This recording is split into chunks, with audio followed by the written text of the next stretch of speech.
This election, there are two transportation measures on the ballot for City of Austin voters. Props A and B would accomplish very different things in the city. And so this morning, to help you make an informed decision, an informed vote, we've got KVUE's Bryce Newberry live to break down what each of them are. So let's start, Bryce. Help us understand Prop A a little bit better.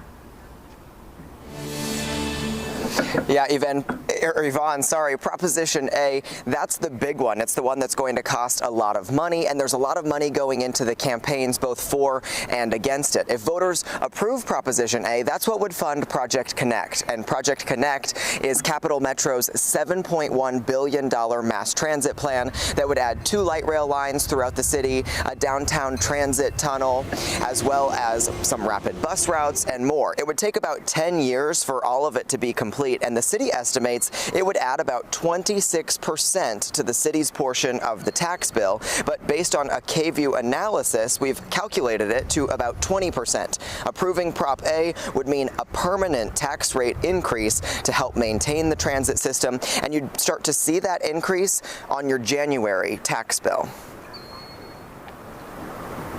All right, Bryce, you talked about Prop A. Now let's go with Prop B. Can you explain that to us?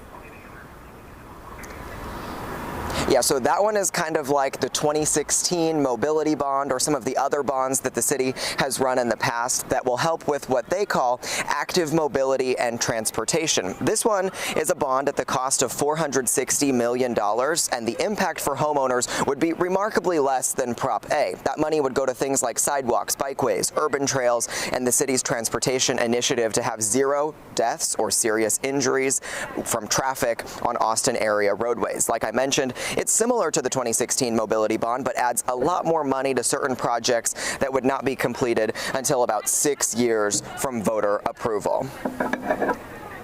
All right, now before you go, though, one last question. Do you have to vote yes or no for both of them together?